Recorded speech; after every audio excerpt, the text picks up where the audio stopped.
Welcome to Ace the Interview Part 3, Interviewing 101 Back to the Basics.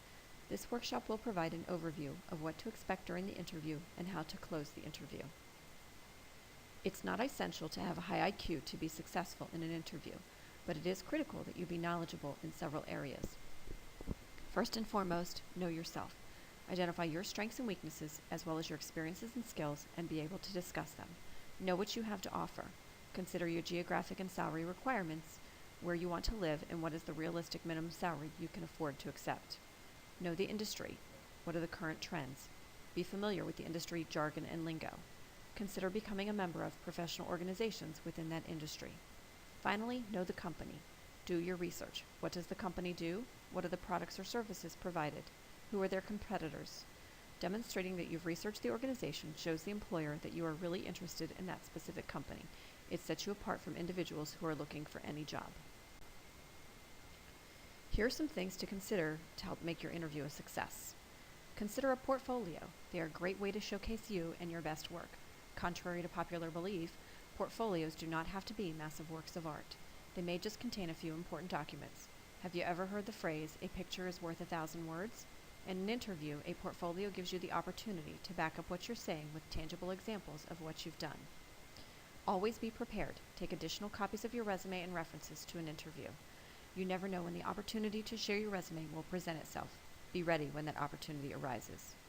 The majority of us are not natural-born interviewers. In order to do well, most of us have to prepare and practice. Review typical questions and prepare answers to these questions. Don't write a script or rehearse. You want your responses to sound genuine and conversational. Once you've prepared answers to questions, take time to practice. This will not prepare you for every single question you may be asked, but at least it prepares you with answering some questions. The better you know yourself, the more you research the company, and the more you practice, the better likely you will be able to address even unexpected questions during an interview. Finally, be aware of hiring and salary trends. Do not bring up the issue regarding salary, but be prepared to discuss it, just in case the employer decides to ask questions regarding the salary. Do your homework. Talk to faculty and consult with Career Center staff members. They may be able to connect you with employers or SHIP alumni, or they may be able to provide additional insight in this area or direct you to other resources for more information. Here are some basics you need to know as you prepare for that big day. Get a good night's sleep before the interviewer. You want to prepare fresh for the interview. Know where you're going. If possible, visit the location a few days before your interview so you are confident about where you are going. If that's not possible, give yourself additional time to get to the interview. Assume the interview begins the moment you pull into the parking lot. Be professional, mature, and respectful. Assume someone is watching you. Don't burn rubber as you pull into the parking lot. Avoid putting those last-minute touches on your makeup. Don't dump your Starbucks coffee on the ground or smash your cigarette on the sidewalk before locking your car. Leave cell phones and electronic devices in your vehicle. You want to show the employer that your attention is focused completely on them during the entire interview. No distractions. This goes without saying, but show up on time. This means 10 to 15 minutes early. You should be walking into the building or office 10 to 15 minutes before your interview is scheduled to begin. When you arrive, be polite to everyone you meet. Say hello and use eye contact. Establish a good rapport. Be courteous and polite. When the interviewer comes to greet you, take the initiative to stand up and extend your hand for a handshake.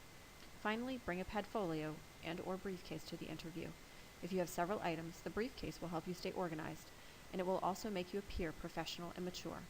The left side of the portfolio can be used to place extra copies of your resume and references. The right side is available for you to take notes, and in most cases there is usually a pen holder and a business card holder that may come in useful. The purpose of the interview for the employer is to find out more about you. There was something on your cover letter, in your resume, and/or your application that intrigued the employer. Now they want to know more. When responding to questions, think about what sets you apart. To prepare for the interview, think of 5 qualities that distinguish you from other candidates.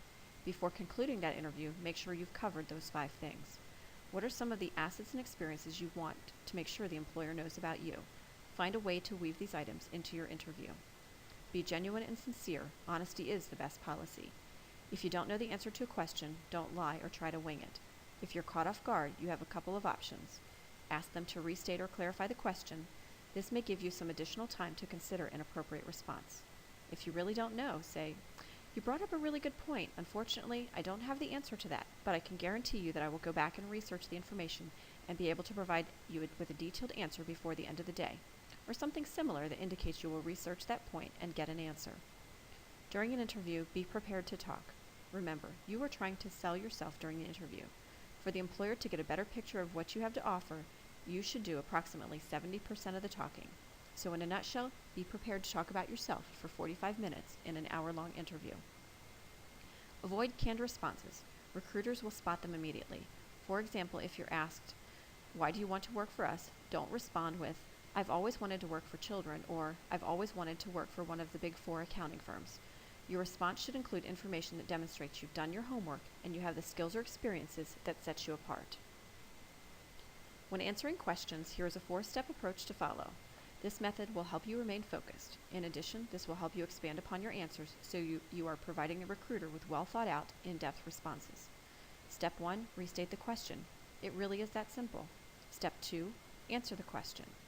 Step 3, give examples. For every question you are asked, prove it. Provide some examples of what you've done or what you've accomplished. Step 4, tie the answer into the company or position. You may not be able to do this for every question, but when you can, it really makes a lasting impression on the employer. Some individuals use the STAR method. First, describe the situation you were involved with. Second, talk about the tasks you were given. With steps 1 and 2, be specific to provide the employer with a clear framework of the situation and tasks you completed. The situation can be from a job or internship, a volunteer experience, something related to your campus involvement, or even a class project. Third, discuss the action you took. Make sure the focus is on you and what you completed or contributed. Finally, describe what happened. What was the outcome? What did you accomplish? And what did you learn? Either method is acceptable. Just be sure to provide some details and examples when answering each question during the interview. So, tell me a little bit about yourself, or something similar, will often be the opening question of your interview. This is not your life story. The employer doesn't care about your scrapbooking hobby, where you attended high school, or your current marital or dating status. They want to know what you have that sets you apart from the competition. Work on your 1-minute commercial before the interview and come prepared to answer this question. Include information about your education, skills, and experience. Tie it in with why those things will be beneficial to the organization. Convince the recruiter you have what it takes to be successful. Everyone has weaknesses. This question will come out in some way during an interview, so be prepared. Take a good long look at yourself. Think about weaknesses you possess. When selecting one to discuss, make sure it is a weakness or area of improvement that you have identified. Discuss steps you have taken to overcome that weakness. Finally, discuss the outcome of those steps.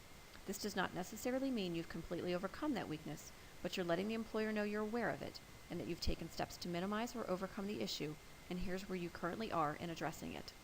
Be sincere and genuine. Don't use the canned answers. Avoid weaknesses like, "I'm overly organized," or "I'm too punctual," or "I always give too much of myself." One example could be difficulty with public speaking. You can talk about registering for a course to improve your public speaking and that you've made it a point to present in a public arena. Another example is that you may have had difficulty delegating to peers.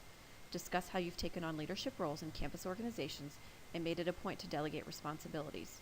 These are just a few ideas. You will have to generate your own ideas that fit you. Why should we hire you? This is another difficult question.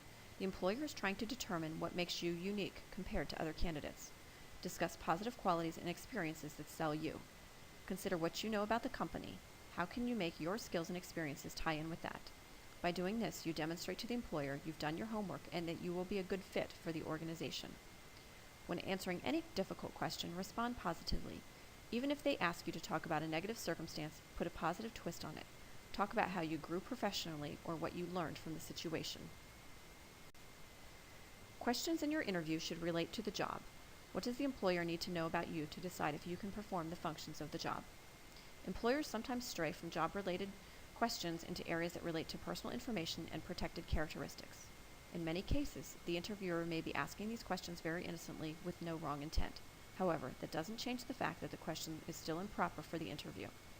If you are asked an illegal question, you have 3 options. Number 1, inform the employer, "You can't ask me that. That's an illegal question." Unfortunately, when you refuse to answer or you respond negatively, you run the risk of being perceived as confrontational or uncooperative, which means you probably won't be considered for the position. Number 2, answer the question.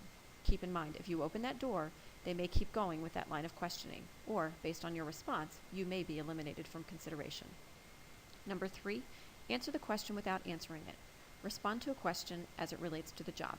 If the question is, how will you handle childcare arrangements with the work hours? Respond, my personal life will not in any way impact my ability to perform the duties of this position. Or if asked, do you own a car? This question can actually refer to a person's socioeconomic status and may not be pertinent to the job. You may respond, I have reliable transportation that gets me to and from work every day. They don't need to know if you own a car, ride a bike, take public transportation, or have mom drive you to work every day. At some point during the interview, you will be given an opportunity to ask questions. Always have questions. Prepare these questions ahead of time. Write them down and place them inside your Padfolio. When asked, respond by stating, I actually have a list of questions. Would you mind if I reviewed them to see which ones have not been addressed? Then pick some of those questions to ask. Good advice is to prepare 10 to 15 questions, but don't plan to ask all 10 to 15. These questions provide you with a cushion. If you only prepare 2 to 3 questions, there's a good likelihood those questions will be answered throughout the course of the interview. If you prepare 10 to 15, there's a pretty good chance there will still be some questions on your list that have not been addressed. Stick to a few of those. If need be, take brief notes during their responses. When asking questions, avoid me-focused questions.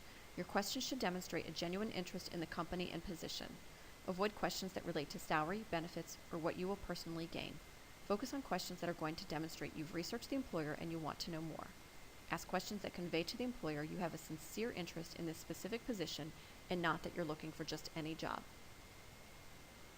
Towards the end of the interview, take time to ask questions that may not have been addressed. Find out what the timeline is or what the next step is in the interview process. This will give you a gauge on if and when to follow up. Thank the interviewer for his or her time, and be sure to ask for a business card. Let the employer know you want the job by summarizing your interest. Congratulations, you've successfully survived an interview. However, once the interview concludes, that doesn't mean your work is done. On your commute home, take time to reflect on the interview. Think of areas where you did well. What would you change in your next interview? Take time to jot down some notes about the interview. You don't know what the scenario will be. Maybe you will be invited for a follow-up interview. Perhaps you learned something new about the industry or the company that will serve you well in the future. Write this information down so you can recall it when needed. Finally, send a thank you. This is the most important but often most overlooked piece of interviewing advice. Sending a thank you is a great way to summarize or recap something from the interview. It's also a great way to get your name in front of the interviewer again. Since so few people send thank yous, this leaves a lasting positive impression. For more information on interviewing, contact the Career Center or consider completing additional online workshops in the series.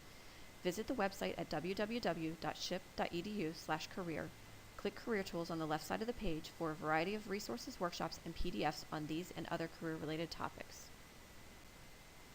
If you are completing this seminar series for course credit, please complete the following steps in order to ensure you receive credit from your professor. Review interview workshops parts 1, 2, and 3 in their entirety.